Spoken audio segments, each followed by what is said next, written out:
In each generation of Pokemon, there are always a ton of interesting designs and fun concepts that Game Freak mess around with. To go along with many of these new creatures are signature moves that only those Pokemon can learn, making them even more unique. So today, I'm going over my top 5 new signature moves in Pokemon Sun and Moon, and as with every video, these are just the best in my opinion, and yours obviously will differ from mine, or maybe it won't, I don't know, maybe we just have that connection. But anyway, be sure to let me know your thoughts on what you think the coolest signature moves are down in the comment section below. And yes, I know other Pokemon can learn these moves or use them with moves like Mimic or Sketch, but that doesn't make them not signature. That just makes them not exclusive. But anyway, with that out of the way, let's get started.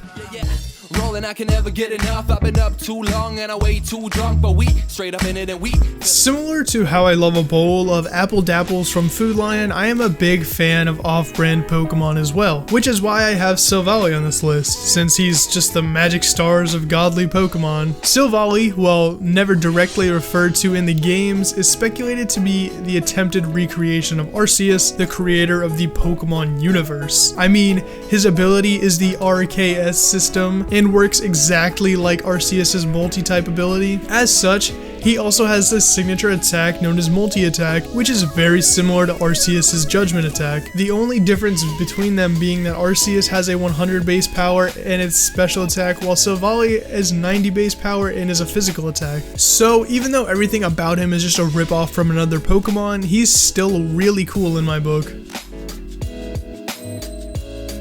Coming up next is Rabombe's Pollen Puff. This move is very interesting because it's a very different move depending on whom you attack. If you decide to hit an enemy, it'll hit them with a 90 base power special attack Puff Bomb, but if you decide to use it on an ally, it'll restore some of that ally's HP instead. I can see this being very useful in a lot of situations, and overall, it's just a very cool concept of hitting your enemy hard or helping out a friend in need. This generation seems to have a thing for trapping moves, and Dhelmise is no exception to this with Anchor Shots. The animation for this move is really cool and it just looks so powerful. The move is also very powerful when taking Dhelmise's Steelworker ability into account. It's an 80 base power physical steel move, but is 120 after the stab bonus you get from the Steelworker bonus, and also stops the opponent from fleeing or switching out. It's as if you're literally attaching an anchor to them so they can face their Dhelmise. In the number 2 spot, we have Necrozma, who is definitely not an Ultra Beast, but we'll make that a video for another time. He has his own pretty cool signature move as well, Prismatic Laser. Very fittingly, the Prism Pokemon harnesses the power of a prism to shoot powerful lasers at its opponents. That was a lot of P's, but there's also a catch here. The move is very powerful, with it being a 160 base power special psychic move, but you can't move the next turn. It's much like Hyper Beam in this sense. But honestly, this isn't that big of an issue, with its ability Prism Armor reducing the power of super effective moves, essentially making it have 0 weaknesses. The only way to take this thing down is with pure power, or huge power.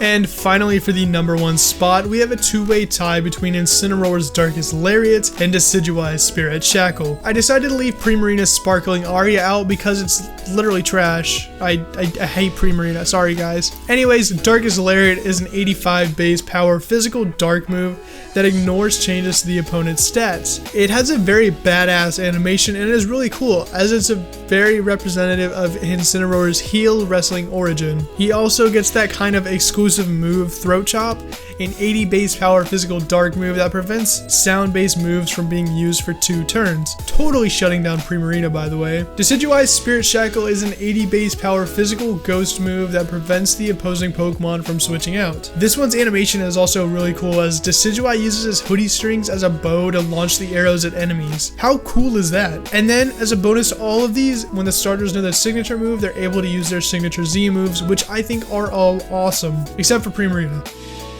That's gonna do it for the video, guys. If you enjoyed, make sure to leave a like, subscribe for more Pokemon content, and if you want to see more content from me, make sure to check the description. There will be a playlist, or there will be a playlist on screen, or a link on screen to my last video that you guys should go check out. I know you'll love it. I love it, so you'll love it. I think we kind of have similar tastes, right? We both like Pokemon. That's a similarity. But yeah, I'll see you guys in the next one. Till then, I'm out.